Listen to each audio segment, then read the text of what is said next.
Alright guys, ang gagawin natin ngayon dito is mag-wire. Create tayo ng RG45. Create tayo ng Ethernet kasi yung natin, yung server na siniset up natin is yung walang Ethernet, so need natin. So set up na tayo, white, orange yun. Ang gagamitin pala natin dito is straight through.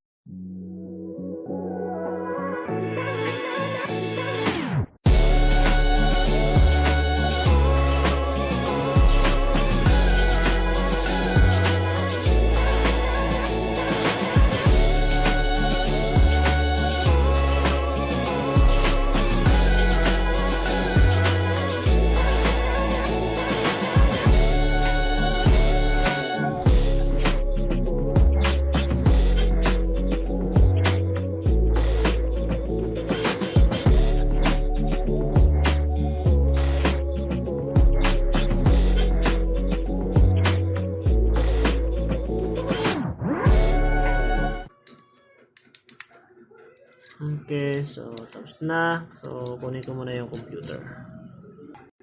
So ang gagawin natin dito ngayon is i-enable muna natin yung remote desktop niya. Kasi kung papansin niyo ngayon, may internet na siya. Yan, may internet na, pero enable natin yung remote desktop niya. So punta tayo dito. So naka-enabled na siya. So check natin. Okay. So all computers. So recommended, so check natin. Tapos yung IP address niya, so check natin yung IP address niya. So pakikita natin sa details. Ito 13. So 13, so pupunta tayo ngayon sa workstation natin. So make sure guys, punta nyo dito. So punta kayo sa computer management, yung server. For ito lang sa ngayon, ito yung gagawin nyo kasi magsa-set up tayo. Pag once may server na kayo, hindi naman kayo always doon kayo sa server room nakatambay. Doon nyo isa-set up. Siyempre papunta kayo doon sa workstation nyo. Doon nyo isa-set up yung mga rules at needed nyo kasi siyempre pag doon ka sa server room, nakakabagot kasi ka lang mag-isa doon. So ang gagawin natin yan, so ganito, punta ka dito ko sa local users and groups. So makita mo yung groups. So make sure sa remote desktop users, pag i-click mo yan, pag i-double click mo yan, si administrators is listed siya as users. Kasi pag hindi mo mariremote yung computer na to. So ngayon proceed tayo, punta tayo dun sa laptop ko. Check natin. So yung IP address niya pala is 13. Okay. So ayun, continuous tayo guys. So, dito ako ngayon sa computer ko. So kung mapapansin niyo, yun doon, yung gamit na is 13. Try natin i-connect. So, connect natin. Yun. So, connected na natin. So, ang gagawin natin is, since administrator yon, so wala pang yun. So, ang gagamitin natin ito is administrator. Okay? So, administrator.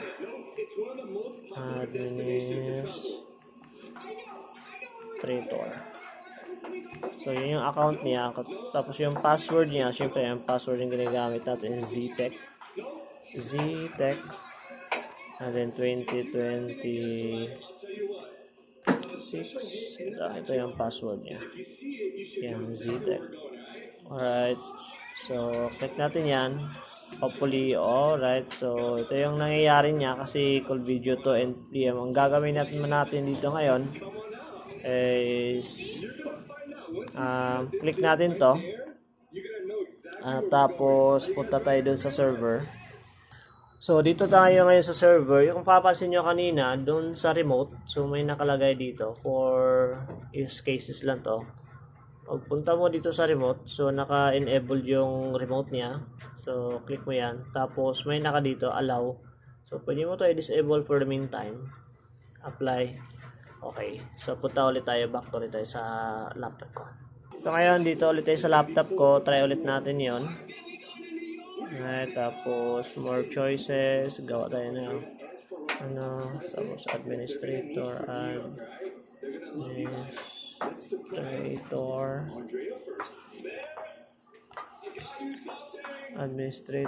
tapos ZTech 26. Okay. administrator, tapos ZTech. Okay. Okay, yun. Papansin nyo, okay na siya. Successful siya. So, don't ask this one and then yes. So, it means nare-remote na natin yung server. So, antayin lang natin a couple of minutes. Seconds, yan. So, it means successfully remoted natin yung server. So, ngayon, ang gagawin natin niya ngayon, babalik tayo doon sa server. Babalik tayo ulit tayo sa server. Naka-lock siya kasi naka-remote tayo. So, since naka-lock siya, tapos kung papansin mo dito ngayon is connected siya doon sa likod. So, pwede na tayo magtanggal ng na tatanggalin na natin yung monitor niya nakasaksak dito, tapos dito na tayo sa desktop magse-setup. Okay? So, move forward tayo ulit. Okay. Alright, so ngayon guys, so na-remote na natin kanina, check natin yung IP address niya. So ang gagawin naman natin ngayon is magko-connect tayo dun sa virtual machine using yung yung IP address niya. So na-disable na natin yung authentication LAN kanina para ma-remote natin siya. So mapapansin niyo ngayon, dito na ako ito na yung virtual natin, yung host natin. So na RDP na natin yung server. So mapapansin mo yung IP address niya. And then ngayon, open tayo ng server manager. So papansin nyo na change ko na din yung server name, yung natin, yung magiging ang host natin para sa mga virtual machine. So make sure guys na make sure mga ka-IT na i-change nyo yan, kasi pag once mag-create na tayo ng para ma-identify natin agad na ito yung host VM natin. Okay? So after ma-change niyo yung computer name doon sa host nyo, so ang next steps naman na gagawin natin dyan is mag-add tayo ng roles. So ang gagawin nyo na lang dyan is punta kayo doon sa manage. Okay, punta kayo doon sa manage, click yung manage na, and then makita mo yung add roles. Then, yun, nakita mo yung add roles, click next ka lang, tapos role base, select, yun, auto-selected na yung server natin. Tapos, click mo lang yung Hyper-V, tapos add features tayo.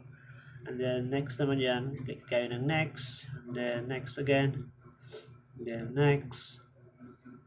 Yung Ethernet, huwag mo munang i-select yung Ethernet, so okay lang yun. So, ang gagawin natin dyan, proceed lang tayo ng next.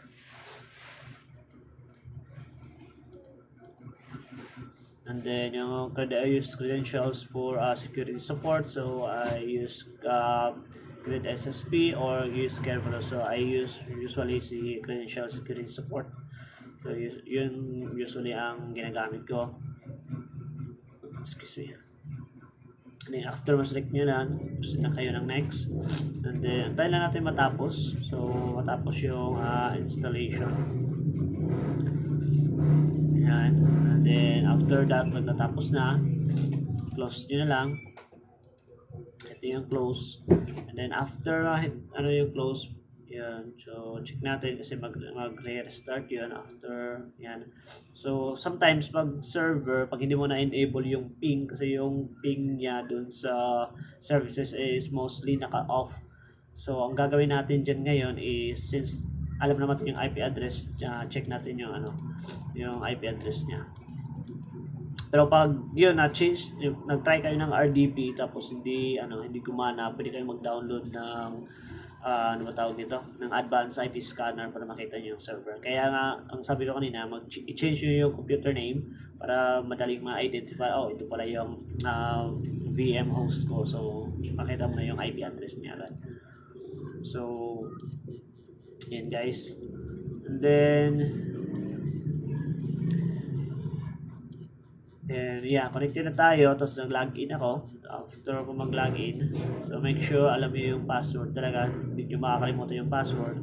Kung tayo gumawa ng simple na password lang for configuration, after mag-configure nyo lahat, so create kayo ng complex password kasi server yan mahirap na ma-compromise yung server yan. Okay, so dito tayo sa server. And then kung makikita nyo na install na yung Hyper-V. So meron na tayong Hyper-V manager. So, yan guys. So, next step is proceed tayo sa installation ng mga VM natin. Okay? Thank you.